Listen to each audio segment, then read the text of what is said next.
नमस्कार। कृषि र कृषकका कुरा, भ्रष्टाचार र भ्रष्टाचारीका कुरा, विकृति र विसङ्गतिका कुरा, विकास र विकास निर्माणका कुरा, जनताको हरेक चासो र गुनासो समेट्ने कार्यक्रम हो जनताको खबर। स्वागत छ, म ईश्वर चौधरी सरिखा।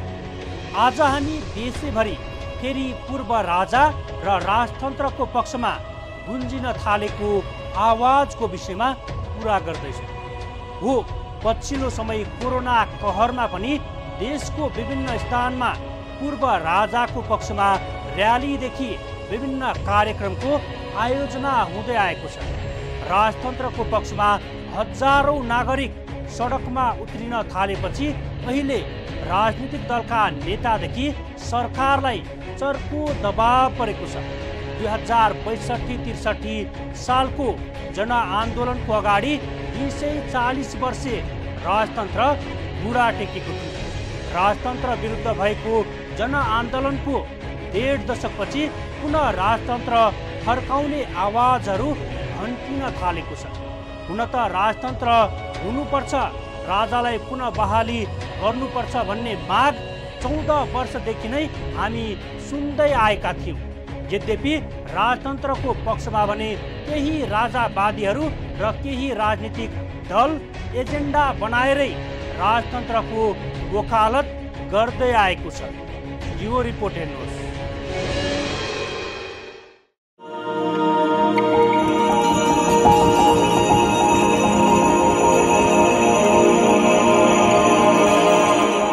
विक्रम सम्वत 2062-63 सालको जनआन्दोलनबाट 240 वर्षीय राजतन्त्रको अन्त्य भएको थियो। राष्ट्रियताको सम्वर्धन राजतन्त्र कालमा होइन, लोकतान्त्रिक र गणतान्त्रिक कालमा भएको छ। तर राष्ट्रपति, प्रधानमन्त्री, मन्त्री र जनप्रतिनिधिहरूले शाही संस्कारको भद्दा र विकृति नक्कल गरेका कारण गणतन्त्रको गरिमा र ओज बिस्तारै घट्दै गएको छ। लामो सङ्घर्ष र बलिदानीबाट नेपाली जनताले प्राप्त गरेको सङ्घीय लोकतान्त्रिक मुलुकको अस्तित्व नै अहिलेका शासकहरू नामेट पार्ने चक्करमा लागेका छन्। राष्ट्रपति गणतन्त्रको प्रतीक अर्थात् धरोहर हो। राष्ट्रपति व्यक्ति होइन, संस्था हो। तर नेपालको गणतन्त्रलाई संस्थागत गर्ने क्रममा राष्ट्रपति नै पटक पटक विवादमा तानिँदै आएका छन्। नागरिक समाज, सामाजिक सञ्जाल, सञ्चार माध्यम, प्रतिपक्षी दलहरूले मात्रै होइन, स्वयं सत्तारूढ दलकै वरिष्ठ नेताहरूले समेत राष्ट्रपति भण्डारी शाही संस्कार, राज्य सञ्चालनमा अवाञ्छित हस्तक्षेप र दलगत आग्रहभन्दा माथि उठ्न नसकेको आरोप लगाउँदै आएका छन्। राष्ट्रपतिको शाही संस्कार र विवादित निर्णयका कारण राष्ट्रपति संस्थालाई विवादित मात्र होइन, बदनाम र अलोकप्रिय समेत बनाएको छ। प्रश्न केवल राष्ट्रपतिको होइन, गणतन्त्रको भविष्यको हो। राष्ट्रपति कमजोर, अलोकप्रिय हुनु भनेको गणतन्त्र कमजोर, अलोकप्रिय हुनु हो। पछिल्लो समय कोरोना कहरमा पनि देशको विभिन्न स्थानमा पूर्व राजाको पक्षमा र्यालीदेखि विभिन्न कार्यक्रमको आयोजना हुनुले पनि त्यसको संकेत गर्छ। राजतन्त्रको पक्षमा हजारौं नागरिक सडकमा ओर्लिन थालेपछि अहिले राजनीतिक दलका नेतादेखि सरकारलाई चर्को दबाव परेको छ।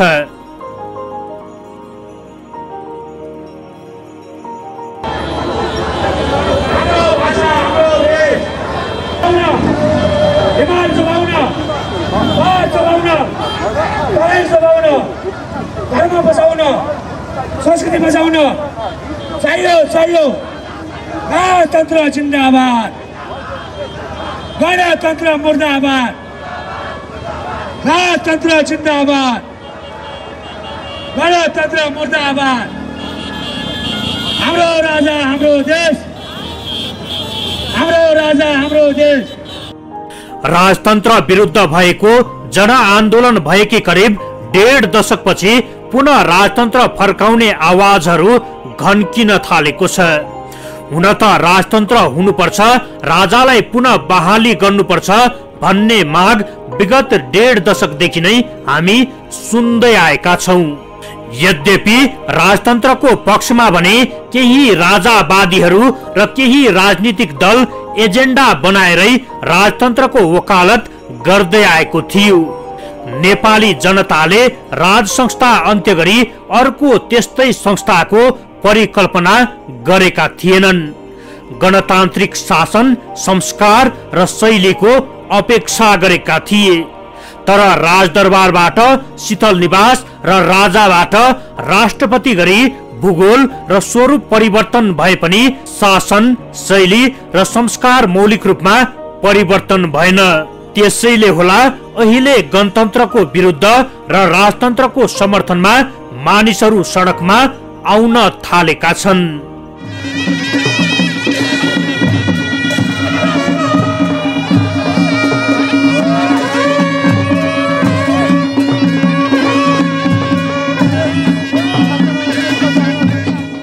राष्ट्रपति, प्रधानमन्त्री, मन्त्री, जनप्रतिनिधि र उच्च ओहदाका पदाधिकारीहरूको गरिमा र प्रतिष्ठा सलामी, सवारी र विलासी जीवनशैलीमा होइन, जनताको आस्था र विश्वासमा निर्भर हुन्छ।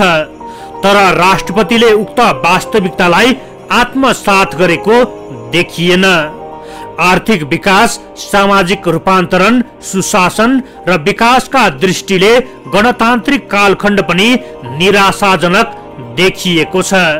संविधानका अक्षर र जनताको भावना अनुसार राज्य सञ्चालन गरी जनतालाई आर्थिक विकास र सामाजिक रूपान्तरणको अनुभूति दिलाउन पाएन भने राजनीतिक परिवर्तन र कागजी संविधानको कुनै अर्थ हुँदैन। राज परिवारको राष्ट्रियकरण गरिएको सम्पत्ति नेकपा निकट व्यापारिक घरानालाई कौडीको मोलमा सुम्पिने कम्युनिस्ट सरकारको जनवादी निर्णयले सर्वहारा वर्गको अधिनायकत्वमा जनताको शासन स्थापित गर्ने कम्युनिस्ट सिद्धान्त समेत प्रदूषित भएको छ। कम्युनिस्ट सरकारका भ्रष्टाचार र कमिसन काण्डको फेहरिस्तले कुशासनको इतिहासमा नयाँ कीर्तिमान कायम गरेको छ। त्यसैले अहिले संविधान र राजनीतिक प्रणालीले भन्दा पनि सरकारको सर्वसत्तावादी र भ्रष्टाचारी प्रवृत्तिका कारण लोकतान्त्रिक गणतन्त्र र संविधानको भविष्यमाथि प्रश्न खडा भएको छ।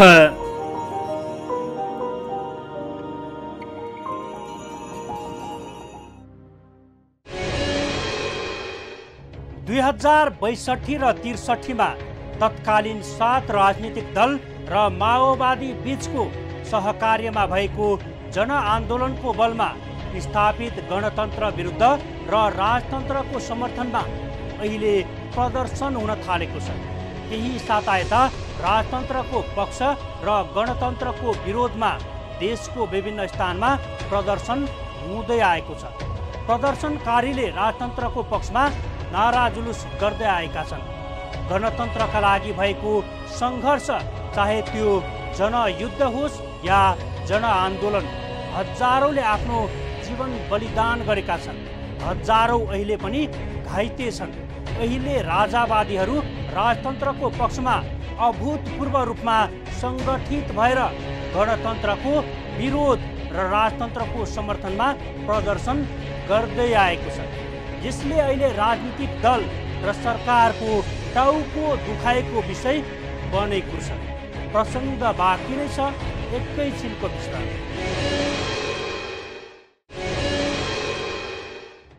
विश्रामपछि पुनः स्वागत छ कार्यक्रम जनताको खबरमा। अहिले नेपाली जनतामा सरकारप्रति बिस्तारै वितृष्णा बढ्दै गएको छ। नेतृत्वले जनताका आकांक्षा, गणतन्त्रका योद्धाहरूको बलिदानलाई केन्द्रमा राखेर काम गरेन भने भोलि अर्को परिघटना नघट्ला भन्न सकिन्न। देशमा सङ्घीय लोकतान्त्रिक गणतन्त्र आयो, तर जनताले अहिलेसम्म के पायो भन्ने प्रश्न अझै पनि टटकारो रूपमा उठ्दै आएको छ। भ्रष्टाचार बढ्यो, अत्याचार बढ्यो, विकृति विसङ्गति बढ्यो, बलात्कार बढ्यो, अरू थुप्रै अन्याय अत्याचार बढ्यो। के राजतन्त्र यसैका लागि फालेको हो नेपाली जनताले? जनको प्रश्न अहिले यही छ। ठाउँ ठाउँमा हुने बेथितिले गर्दा जनता निराश छन्। राजतन्त्रलाई जरैबाट उखेलेर फाले, तर राजा प्रवृत्तिलाई अहिले पनि फाल्न सकेको छैन, जसकारण देशको विभिन्न स्थानमा राजतन्त्रको पक्षमा प्रदर्शन हुँदै आएको छ। यो रिपोर्टर न्युज।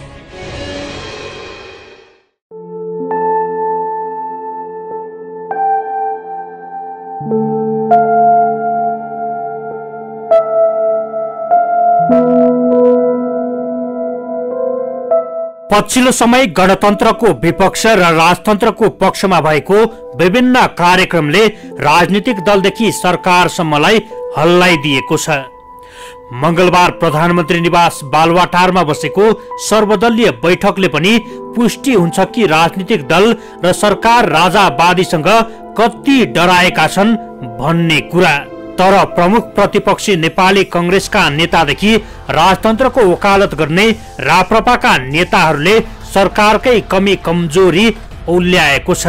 सर्वदलीय बैठकमा प्रधानमन्त्री केपी शर्मा ओलीले संघीय लोकतान्त्रिक गणतन्त्रको उपलब्धिको रक्षाका लागि सबै परिवर्तनकारी दल र शक्ति एकजुट हुन आह्वान गरेका छन्।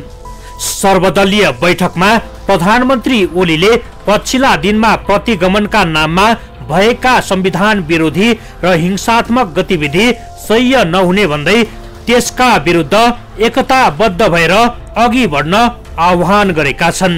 लोकतान्त्रिक आन्दोलनबाट प्राप्त उपलब्धिको रक्षा गर्दै संविधान विरोधी गतिविधिलाई परास्त गर्नुपर्ने प्रधानमन्त्री ओलीको भनाइ थियो।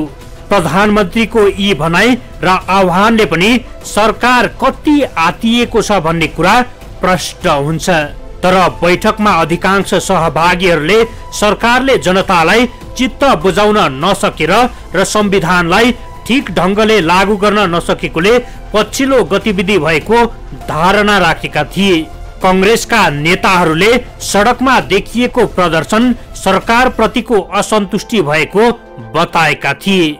बैठकपछि कांग्रेस सह महामन्त्री डाक्टर प्रकाश शरण महतले सरकार सचिएमा सडकमा व्यक्त असन्तुष्टिलाई आफ्नो कुनबाट व्याख्या गर्ने प्रवृत्ति सफल हुन नसक्ने बताए।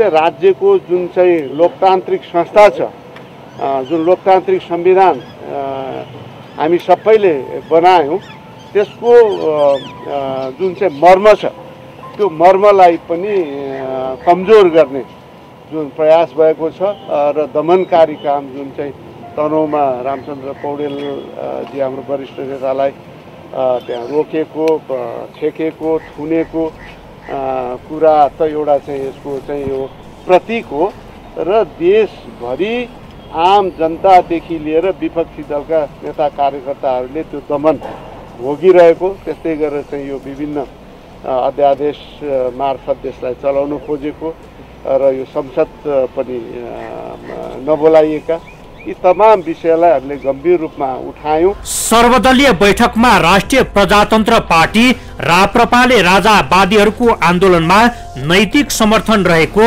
जनाएको थियो। राप्रपाका नेता दीपक बोहराले संविधान प्रति समर्थन रहेको र राजावादीहरूको आन्दोलनमा नैतिक समर्थन रहेको बताएका छन्। संविधान भित्र राजालाई संसदको मातहतमा राखेर अगाडि बढ्न सकिन्छ भन्ने विकल्प दिएको तर प्रधानमन्त्रीबाट जवाफ नभएको उनको भनाइ छ। राजा सहितको लोकतन्त्र र हिन्दू राष्ट्र काम गर्ने कुरामा हामीले चाहिँ त्यो चाहिँ के अरे चाहिँ प्रस्ताव गरेपछि त्यसमा चाहिँ कसैतिरबाट पनि जवाब आएन र हामीले कोभिडको बारेमा सरकार असफल भयो र अहिलेको चाहिँ के अरे भ्याक्सिन फ्रीमा दिनुपर्छ जनतालाई भनेर हामीले माग गरेका छौँ र यो चाहिँ दुईटा कुरा हामीले सर्वदलीय बैठकबाटै निर्णय गर्नुपर्छ भनेर भनेका छौँ। राजा सहितको लोकतन्त्र र हिन्दू राष्ट्रका विषयमा सर्वदलीय बैठक राखेर निर्णय गर्न पनि माग बोहराको थियो। गणतन्त्र बारे अहिले खासै प्रश्न उठ्दैन। तर संघीयता र धर्मनिरपेक्षताको औचित्यबारे विवादास्पद बहस अहिले पनि जारी नै छ। राप्रपाले प्रारम्भदेखि नै गणतन्त्र, संघीयता र धर्मनिरपेक्षतालाई अस्वीकार गर्दै आइरहेको छ। अहिले साझा पार्टीले पनि संघीयता र धर्मनिरपेक्षता बारे जनमत संग्रहको माग गरेको छ। नेकपा र नेपाली कांग्रेसले औपचारिक रूपमा संघीयता र धर्मनिरपेक्षताका पक्षमा निर्णय गरे पनि दुवै पार्टीमा संघीयता र धर्मनिरपेक्षता विरोधी जनमत अहिले पनि छ। यसले पनि राजतन्त्रको पक्षमा वकालत गर्न सजिलो बनाइदिएको छ। एकातिर संघीयतामाथि प्रश्न उठिरहेको छ, अर्कातिर नेकपाको सरकार संघीयतालाई कमजोर र असफल बनाउन लागिरहेको छ। नेपालको संविधानले उन्नत र उदार संघीय प्रणालीको परिकल्पना गरेको छ, तर सरकारको कार्यशैली र निर्णय प्रक्रिया एकात्मक र नियन्त्रणमुखी छ। देशमा संघीय लोकतान्त्रिक गणतन्त्र आयो, तर जनताले अहिलेसम्म के पायो भन्ने प्रश्न अझै पनि टटकारो रूपमा उठ्दै आएको छ। भ्रष्टाचार बढ्यो, अत्याचार बढ्यो, विकृति विसंगति बढ्यो, बलात्कार बढ्यो, अरू थुप्रै अन्याय अत्याचार बढ्यो। के राजतन्त्र यसैका लागि फालेको हो? जनको प्रश्न अहिले यही छ।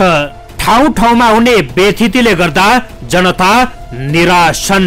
राजतन्त्रलाई जरैबाट उखेलेर फाले, तर राजा प्रवृत्तिलाई अहिले पनि फाल्न सकेको छैन, जसकारण देशको विभिन्न स्थानमा राजतन्त्रको पक्षमा प्रदर्शन भइरहेको कुरामा दुई मत छैन।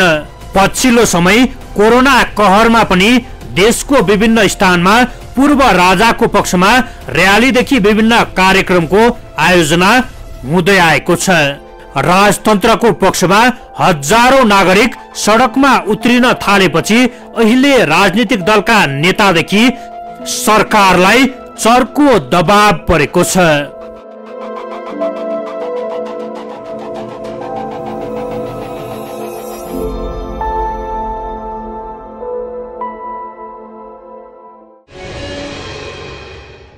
सत्तारूढ पार्टी भित्रै अहिले अन्तर्कलह निकै चुलेको छ। कुर्सी र पदका लागि सबै कुरा बिर्सेका छन्, जसले राजावादीलाई थप बल पुगेको छ। विगतमा राजतन्त्रको पक्षमा छिटपुट आन्दोलन भए पनि अहिले भने यो विषम परिस्थितिमा समेत हजारौंको संख्यामा राजावादीहरू सडक प्रदर्शनमा उत्रिँदै आएका छन्। राजावादीहरूको सक्रियतासँगै अहिले सरकारको टाउको दुखाइको विषय बनेको छ। नदुखोस् पनि कसरी? एकातिर जनतालाई मुलुकमा संघीय लोकतान्त्रिक गणतन्त्र आएको लामो समय बितिसक्दा समेत अहिलेसम्मको कुनै पनि सरकार जनमुखी बन्न सकेको छैन।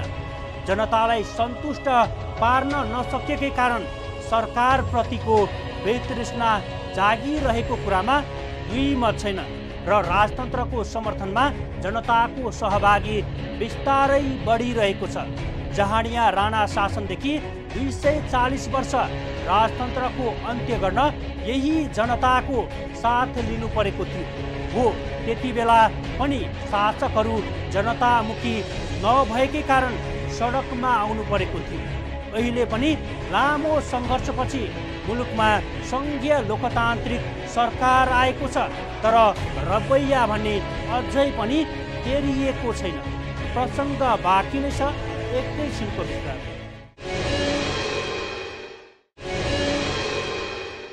विश्रामपछि पुनः स्वागत छ कार्यक्रम जनताको खबरमा।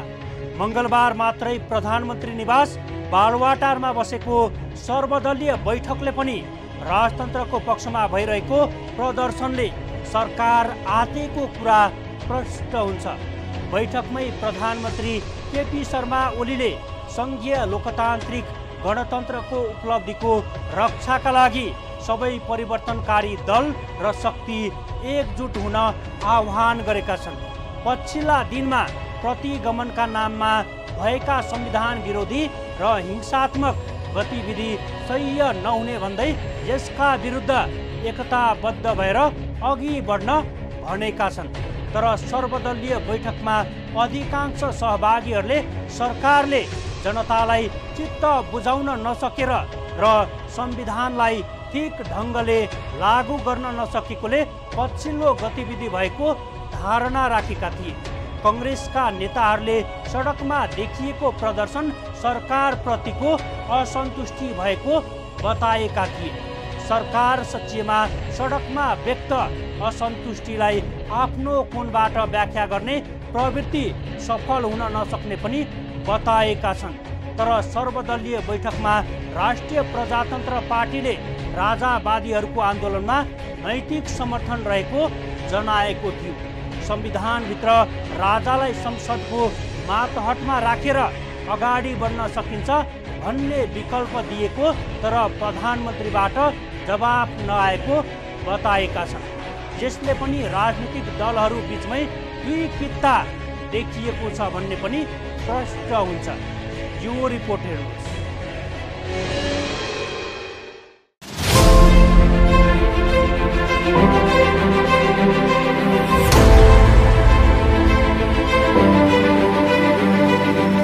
तत्कालीन 10 वर्षे सशस्त्र द्वन्द्वमा होमिएका नेकपा माओवादीले तत्कालीन सरकारको निरन्तर प्रयासपछि हतियार बिसाउन तयार भयो। त्यसपछि 2062 साल मङ्सिर 7 गते 7 राजनीतिक दल र नेकपा माओवादी बीच 12 बुँदे सहमति भयो। तत्कालीन प्रधानमन्त्री समेत रहेका कांग्रेस सभापति गिरिजाप्रसाद कोइराला, नेकपा माओवादीका अध्यक्ष पुष्पकमल दाहाल, नेकपा एमालेका महासचिव माधव कुमार नेपाल, नेपाली कांग्रेस प्रजातान्त्रिक कार्यवाहक सभापति गोपालमान श्रेष्ठ, जनमोर्चा नेपालका अध्यक्ष अमित शेरचन, नेपाल सद्भावना पार्टीका उपाध्यक्ष भरत विमल यादव, संयुक्त वाम मोर्चाका अध्यक्ष कृष्णदास श्रेष्ठ र नेपाल मजदुर किसान पार्टीका तर्फबाट प्रेम सुवालले 12 बुँदे समझदारी पत्रमा हस्ताक्षर गरेका थिए। 12 बुँदे समझदारी पत्रको पहिलो बुँदामा नै तत्कालीन निरङ्कुश राजतन्त्रलाई अन्त्य गरेर मुलुकमा लोकतन्त्र स्थापनाका निम्ति सङ्घर्ष गर्ने भनिएको छ। उक्त बुँदामा देशमा लोकतन्त्र, शान्ति, समृद्धि, सामाजिक अग्रगमन तथा स्वतन्त्र सार्वभौम नेपाल आम नेपाली जनताको प्रमुख चाहना हो। त्यसका निम्ति प्रमुख बाधक निरङ्कुश राजतन्त्र हो भन्ने कुरामा हामी पुनः सहमत छौँ।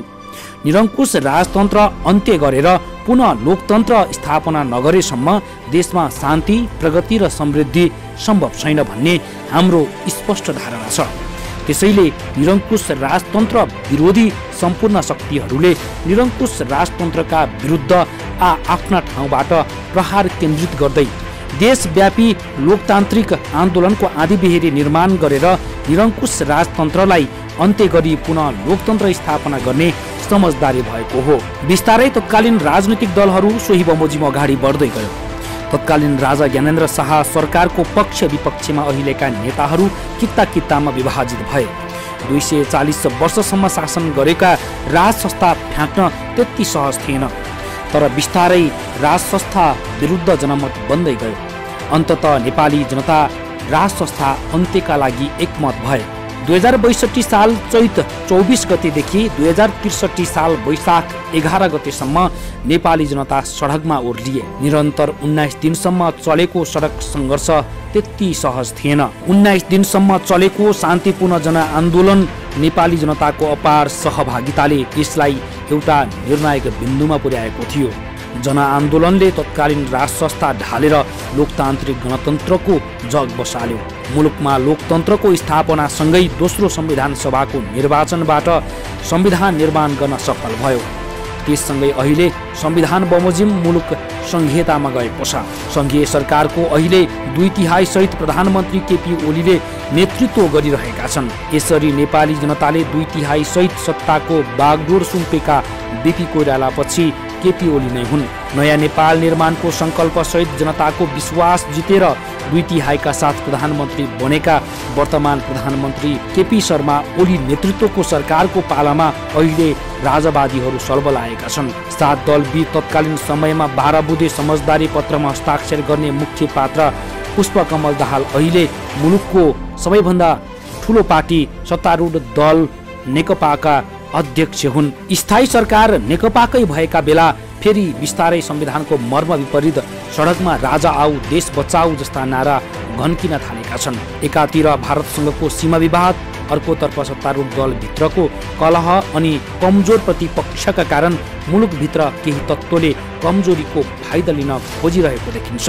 हो, सायद त्यसको विषयमा प्रधानमन्त्री समेत जानकार भएर होला। मङ्गलबार ओलीले सर्वदलीय बैठकको आह्वान गरे। अन्य विभिन्न पक्षमा छलफल गर्ने भनिए पनि बैठकको मुख्य एजेन्डा नै राजावादीहरूको आन्दोलनको विषय नै थियो।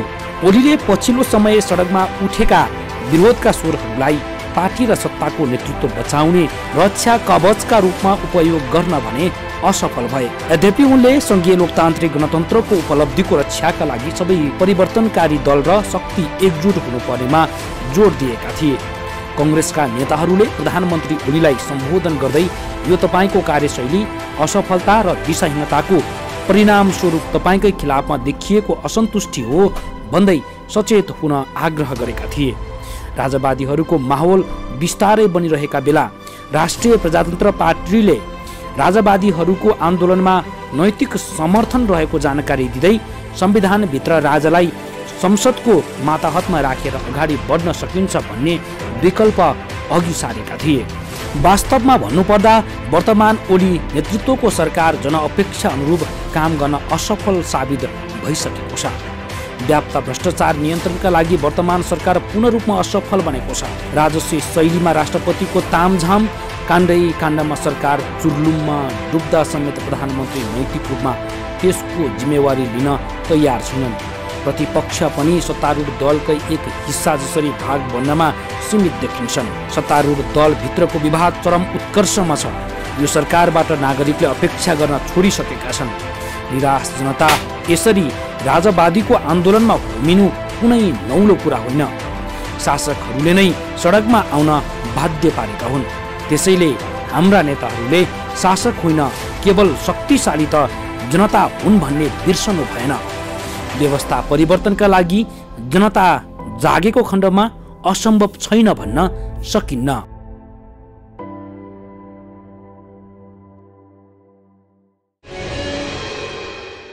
राजतन्त्रको पक्षमा जनलहर देख्दा सरकार आतिनु स्वाभाविक नै हो। सरकार आतिएरै मङ्गलबार सर्वदलीय बैठकको आह्वान गरेको कुरामा दुई मत छैन। जनता सरकारसँग किन रुष्ट छन् त्यसको आत्मसमीक्षा गर्न जरुरी छ।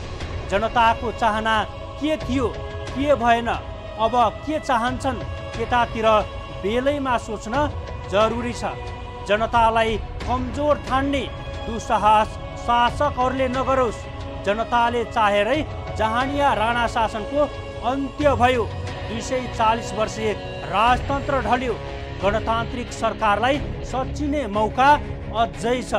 यदि बेलैमा सच्चिएन भने त्यसले विकराल रूप नलिएला भन्न सकिन्न। विकृति र विसङ्गति विरुद्धको हाम्रो खबरदारी जारी छ।